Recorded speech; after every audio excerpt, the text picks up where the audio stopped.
Thank you for having me. Um, my name is Daniel Laurent, and I am the writer, uh, producer, co-director, and star of Cry for Me. And Cry for Me is a very real but dark tale of domestic violence and sexual abuse. And I wrote it from a perspective of um, I wrote it just kind of, for lack of better terms, using my male privilege, right? And I think oftentimes when it's something like this, it's coming from a woman's perspective who was a victim turned survivor. Um, and so um, I wanted to have it be done in a way where it shows just how quick something can transform and become almost like a cycle that's hard to get out of. So, and I think I accomplished that. I'm hoping I did. Fingers crossed.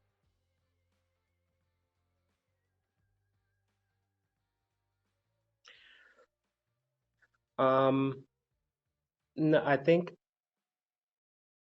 so. The whole project, it was just very, very interesting, right? And I think I got really lucky.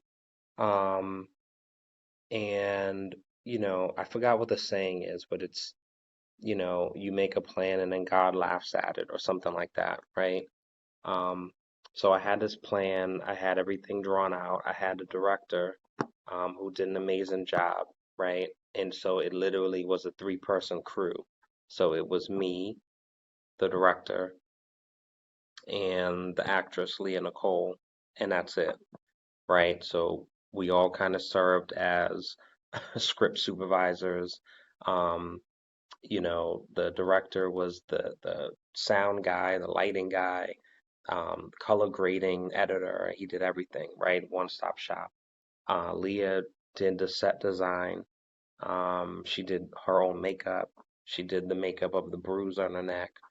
Um, and so I think there was so much happening, but it wasn't hectic. It was very thoughtful and very smooth, right? And it was very precise of what we were going to do. And we shot from Friday, 5 p.m.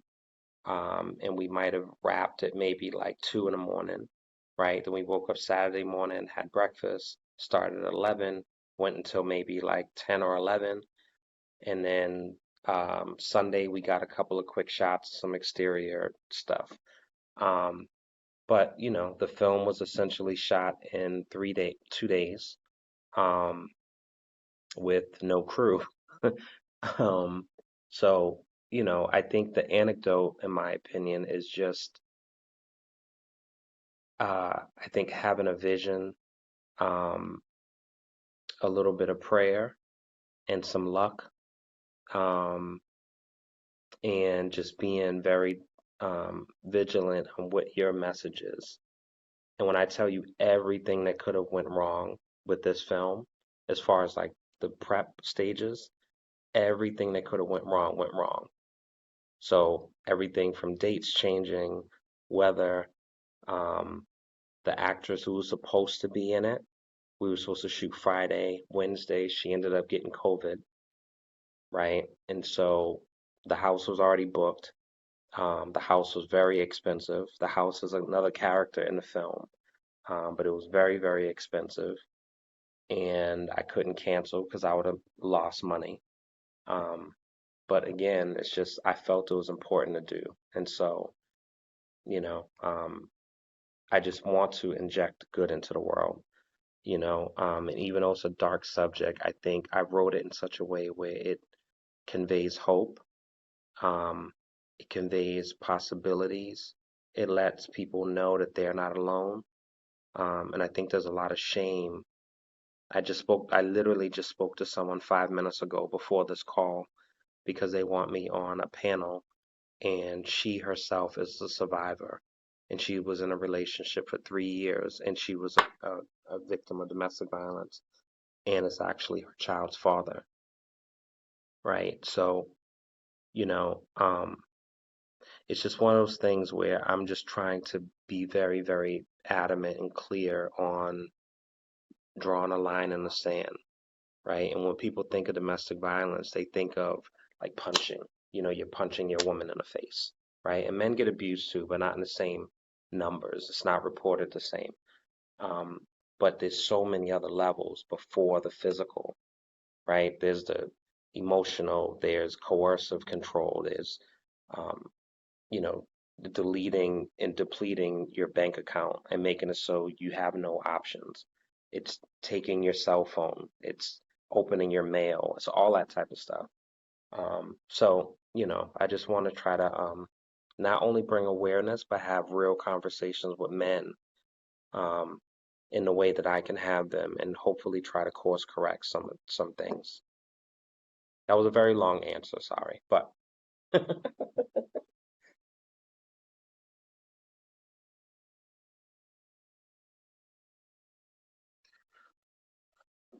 so I think he and I have worked together before on music videos. Um, and you know, I trusted his eye, and I also knew what I wanted. And I think the tricky part was, the actress in the film is played by Leah Nicole, who's my wife, right, in real life. And so, and she's an introvert, right? So she goes places and like, does stuff, but like she's not an actress or a musician or personality. That's not really her bag. But she literally jumped in last minute to help me out. And I think she did an amazing job, and it's just I think it was meant to happen that way. Um, but I think that I trusted Ben as far as his eye and his vision and his shots because his beautiful is shot very beautifully, right? Um, but I think for me, the biggest challenge was trying to be technical and think of the overall thing that I wanted to have as a final product, but also stepping away from that and trying to immerse myself in darkness to convey a certain message. And so that was tricky and that was tough. And, I have my own critiques of myself, but I feel like I did an okay job. Um, Going back, there's definitely some things that I would have done differently, right? But I think every artist feels that way for the most part. Um, but I just wanted to put myself out there. And I think it worked because there are people that's like, I hated you in that movie. I wanted to kick your. So, which says you did a good job, right? If people believe that you're a nasty person, um, and then also people that don't know my wife and I, they're like, oh my God, I mean, are you guys okay now? Did you go through counseling and is everything okay now? And it's like, it's not.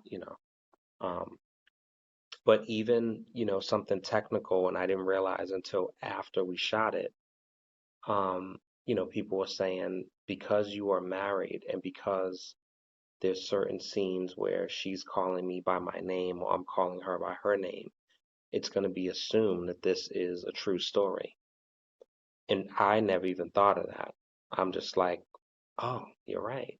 So in the editing, I did go back and like we took some of the scenes out where like I'm calling her name or she's calling my name, um, just to at least like not have it so blatant. But you know,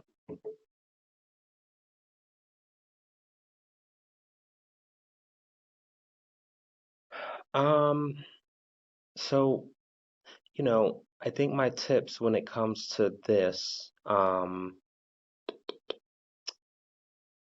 again, I got really, really lucky, you know, and I don't take it for granted. I think what was able to be made um, with what we had in the budget and the crew, so to speak, right? And it wasn't really a crew.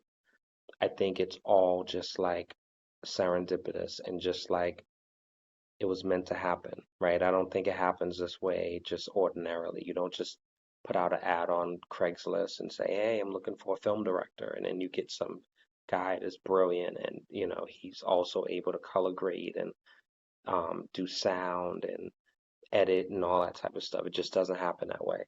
Um, I think my advice would be coming up with an idea, trying to flush it out as much as possible, and don't be afraid to watch other things that may touch on that. Because at this point, no idea is original, right? So I literally just watched a movie 2 nights ago on Netflix. I think it's called Nowhere, right? And it's a woman that's stranded in like a cargo ship in the middle of the ocean. And I thought it was a really good movie. I enjoyed it for what it was. Is it realistic? Probably not the way it's set up, but it reminded me of Castaway with Tom Hanks, right? So a lot of the movies and the tones and the subject is going to be pretty similar to something else.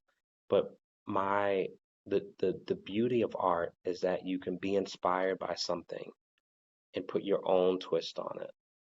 And so I grew up, because I rap also, like that's my first thing, right? And this movie is based off a song that I wrote called Cry for Me.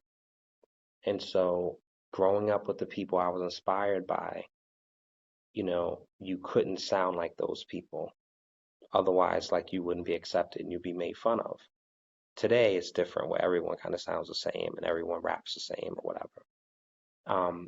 But I guess my plea or my hope is that you come up with something that you feel like hasn't been told or told through your lens and your POV. So as much as I love watching Law and Order, and there's actually a nod to Law and Order in the film, right? As much as I love Law and Order, everything about sexual abuse and domestic violence has pretty much been shown on Law and Order, right? But the way in which I told this story is a little different, where it's a realistic thing, a small thing that quickly escalates.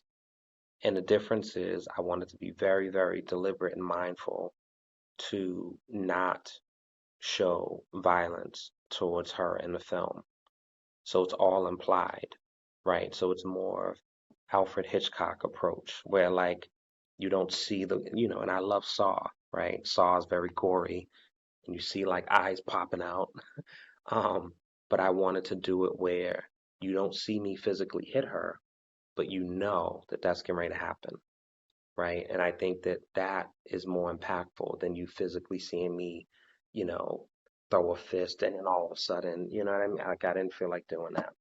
Um, and even with me being careful, this film is still triggering to a lot of the victims, right? So I've had to, so something that I feel like and this is the last thing I'll say about that, something that I feel is such a powerful and a good thing that I did, even though it's dealing with a dark subject, it's a good thing that I felt I did.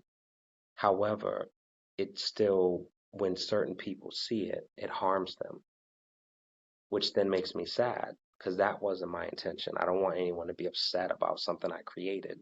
You can critique something. You could think a song's not good or, I'm not talented as a rapper, but I don't want to make you upset and bring you to a dark place from something I created. But, that's been part of this journey. And so I accept that. I accept the good with the bad of it. Oh, and you know what? I will say for someone thinking to do, and this is a very short, concise FYI or tip for someone wanting to do a short. Um, I think, when you write your script or you write your story, figure out how long you want it to be and be very mindful of keeping it at that time. And so I wasn't focused on the time, right? I was focused on the shots and making sure whatever.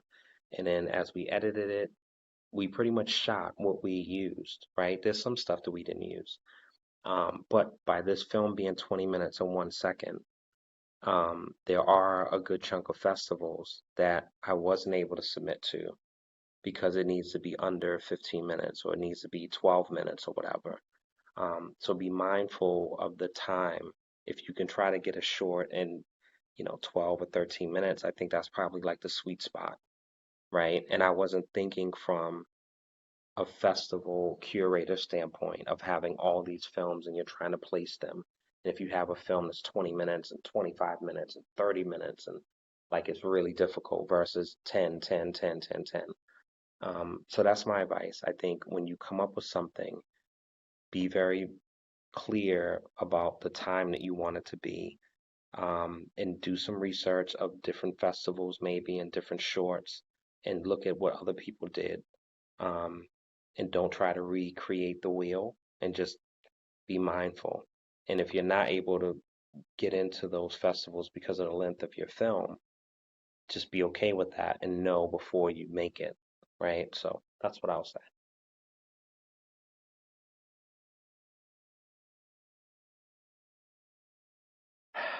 Um, I don't, um, I think, you know, if I can just think of something quick, Juice, which is a movie, Omar Epps and Tupac Shakur and Khalil Kain, um, uh, I believe it came out in the 90s. It was like a coming of age, a group of friends, teenage friends. And there are some similarities with like upbringing, right? And I think the takeaway from that, and I didn't really see it at the time, but as an adult now watching it and reflecting on it, you know, your actions have consequences. And I think everyone says that, right? But like owning that and understanding that, it hits a little different. And so, the company you keep can very well determine your trajectory. And so I have been in situations where I'm around people that wasn't necessarily for my best interest or development, and how I was able to navigate my circumstances that didn't end up like their circumstances. um, I think is just very interesting in hindsight, you know. So, Juice definitely resonated with me, um, because at the end of the day, it was all good kids, but it was a bad decision that was made. And also, it was certain circumstances that created the desperation to make those decisions. So, yeah, I would say Juice.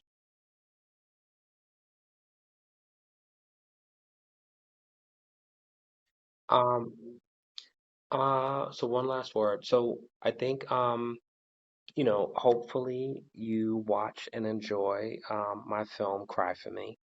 The music video is on YouTube. If you search Cry for Me, it's available. And it's a very short, concise version of the film in a song music video form. And I just asked to use it as a tool, and try to intentionally course correct some actions, right? And I think as men, certainly, like there's a lot of unlearning that I've had to do myself, right? And so a lot of things that I once celebrated in the culture of whether hip hop or, entertainment, film, and, there was things that was very toxic and negative and not women friendly. And it's not a matter of being overly sensitive, right? And I think there's a climate of that where like everything is offensive to everyone. I don't mean that stuff. I mean just like bare essentials of like, you know, there's videos that I loved where, my favorite rapper was like pouring champagne on their head, right? And I remember like celebrating and laughing. But as a father with daughters, I wouldn't appreciate that, right? I think um the video, and I won't say, I mean, it's not so important, but the video back in the days, it was a rap video. The girl was playing volleyball and somebody came from behind and ripped her top off and ran, right? And I remember laughing like, ah, and it's like today, that's kind of crazy, right? But it takes the unlearning of those type of behaviors and being responsible and being kind and trying to protect women and children, right? And not throwing them in a line of fire. Um, that's what I'm trying to do, and that's the message I'm trying to get out to people. And so I'm trying to be the change that I want to see in the world, to quote Gandhi. So, yeah.